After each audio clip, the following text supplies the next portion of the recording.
Bonjour, dans cette vidéo nous allons travailler sur les médicaments pour voir ce qui les constitue et donner quelques définitions de base de chimie.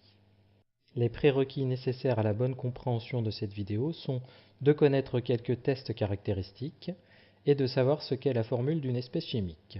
Les objectifs de cette vidéo sont de comprendre comment est constitué un médicament, de connaître la distinction entre espèces naturelles, synthétiques et artificielles, et enfin de connaître les pictogrammes de sécurité. Avant de détailler la composition d'un médicament, commençons tout d'abord par le définir. Un médicament est une substance ou une composition présentée comme possédant des propriétés curatives ou préventives à l'égard des maladies humaines ou animales.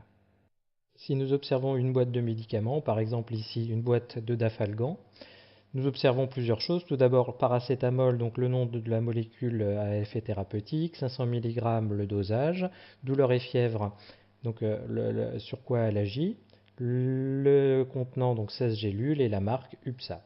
Et au dos de la boîte, nous avons des informations importantes, donc le numéro de lot, la date d'expiration et la composition. Donc ici, ce comprimé contient 500 mg de paracétamol, puis ensuite des excipients, QSP signifiant quantité suffisante pour. Il est sous forme de gélules. Il possède un excipient à effet notoire qui est l'azorubine, et il y a ensuite des indications thérapeutiques et le mode et le voie d'administration. Les deux données importantes dans ce médicament vont être ce qui est indiqué dans la composition, qui est le paracétamol, et ensuite les excipients. Nous allons définir la notion d'excipient et voir comment nous pouvons qualifier le paracétamol. Donc les deux termes qui vont intervenir vont être principe actif et excipient. Le principe actif, qui correspond au paracétamol dans l'exemple de la boîte avec le Dafalgan, est donc un médicament contient au moins un principe actif. Et dans un médicament, ce principe actif est justement l'espèce qui possède un effet thérapeutique. Les excipients, eux, désignent toute substance autre que le principe actif dans un médicament. Leur addition est destinée à conférer au médicament des propriétés particulières, comme par exemple des propriétés physiques, gustatives ou autres. Sur la boîte de Dafalgan, il était indiqué la forme pharmaceutique qui était des gélules. Cette notion est en lien avec la formulation. La formulation permet de présenter le médicament sous la forme la plus adaptée pour la voie d'administration souhaitée. Par exemple, le paracétamol peut se trouver dans des suppositoires, ou alors dans un sirop avec une pipette graduée, ou également dans des comprimés secs. Nous allons maintenant voir la différence entre médicaments princeps et médicaments génériques. Toute nouvelle molécule ou nouveau médicament qui est mis sur le marché est appelé médicament princeps. Il a été élaboré par une entreprise pharmaceutique et cette entreprise est la seule à pouvoir le mettre sur le marché pendant un certain nombre d'années. Au bout d'un moment, le médicament ou le principe actif tombe dans le domaine public et d'autres sociétés peuvent alors ensuite commercialiser ce médicament. C'est ce que l'on appelle des médicaments génériques. Quelle est alors la différence entre un médicament princeps et générique? Les médicaments génériques sont composés des mêmes principes actifs que les médicaments de marque dits princeps auxquels ils se réfèrent. Seuls les excipients peuvent être différents. Si nous prenons par exemple le cas de l'ibuprofène, connu sous le nom de marque Advil, nous avons le médicament générique correspondant, où il y a écrit en gros ibuprofène, le nom de la marque qui distribue ce générique avec le même dosage. Seuls les excipients peuvent être différents, et dans le cas où un excipient est contre-indiqué pour un patient, alors le médecin indique sur l'ordonnance le nom du médicament princeps en précisant la mention non substituable pour que le pharmacien donne bien le médicament princeps et pas le générique. Nous venons de voir que les médicaments sont constitués de principes actifs et d'excipients qui sont des espèces chimiques. Mais qu'est-ce qu'une espèce chimique? On appelle espèce chimique un ensemble constitué d'entités identiques. Elles possèdent un nom, une formule chimique et des grandeurs caractéristiques qui permettent de la reconnaître. Par exemple, son aspect, sa couleur, son état physique ou d'autres. Par exemple, si on considère le cas de l'eau pure, l'eau a pour formule H2O.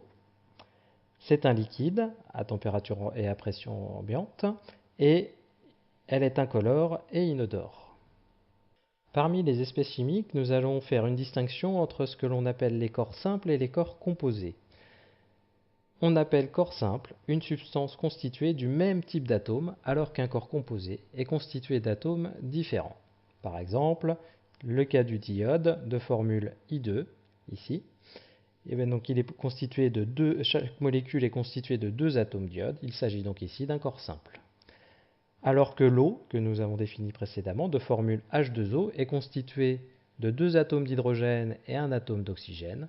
Nous avons donc plusieurs types d'atomes, donc il s'agit d'un corps composé. Autre distinction cette fois entre la notion de corps pur et de mélange. On appelle corps pur une substance constituée d'une seule espèce chimique alors qu'un mélange est constitué de plusieurs espèces chimiques. Par exemple, l'eau déminéralisée ici est constituée uniquement de molécules d'eau, il s'agit donc d'un corps pur. Par contre, le bronze est un alliage constitué de cuivre et d'étain, c'est donc un mélange. Pour pouvoir déterminer la nature d'une espèce chimique, nous réalisons souvent des tests chimiques. Un test chimique permet de confirmer la présence ou l'absence d'espèces chimiques en utilisant une réaction chimique. Si l'on place une braise dans un tube contenant du dioxygène, la braise sera vive. Si l'on approche une flamme d'un tube contenant du dihydrogène, ce dernier explose avec un pop caractéristique. Si on fait buller du dioxyde de carbone dans de l'eau de chaud, cette dernière, initialement limpide, se trouble. Si l'on place quelques gouttes d'eau sur du sulfate de cuivre anhydre blanc, alors ce dernier se colore en bleu. Les espèces chimiques peuvent être classées suivant leur origine. Tout d'abord, il existe les espèces chimiques naturelles qui, comme leur nom l'indique, sont des espèces chimiques qui existent dans la nature.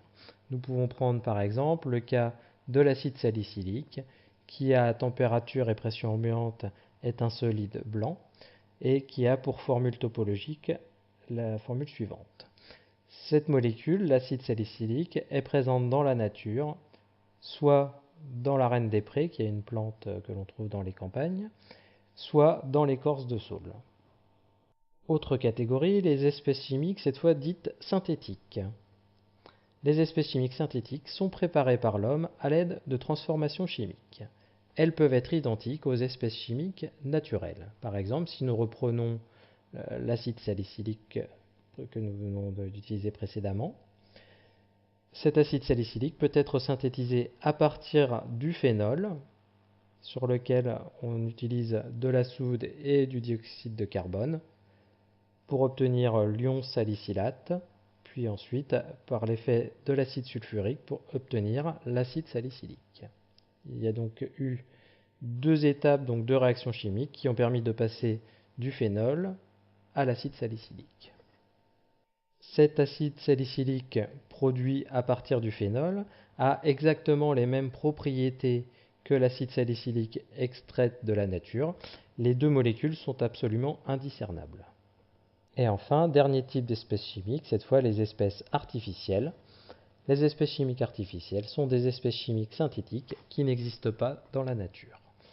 Là encore, si nous reprenons notre exemple, au lieu d'utiliser l'acide salicylique, cette fois nous allons voir l'acide acétylsalicylique, qui est lui aussi une poudre blanche. Cet acide acétylsalicylique peut être fabriqué à partir de l'acide salicylique. Sous l'effet de l'anhydride éthanoïque, nous pouvons obtenir donc la molécule d'acide acétylsalicylique qui est le principe actif présent dans l'aspirine. Les espèces utilisées en chimie ont un degré de pureté relativement élevé, ce qui implique certaines précautions dans leur utilisation. C'est pourquoi sur les récipients contenant ces espèces, il est indiqué des pictogrammes indiquant leur dangerosité. Les espèces chimiques sont donc classées en fonction de leur dangerosité afin de nous prévenir des dangers de leur utilisation. Le classement utilise des pictogrammes de sécurité que l'on retrouve sur tous les emballages des espèces.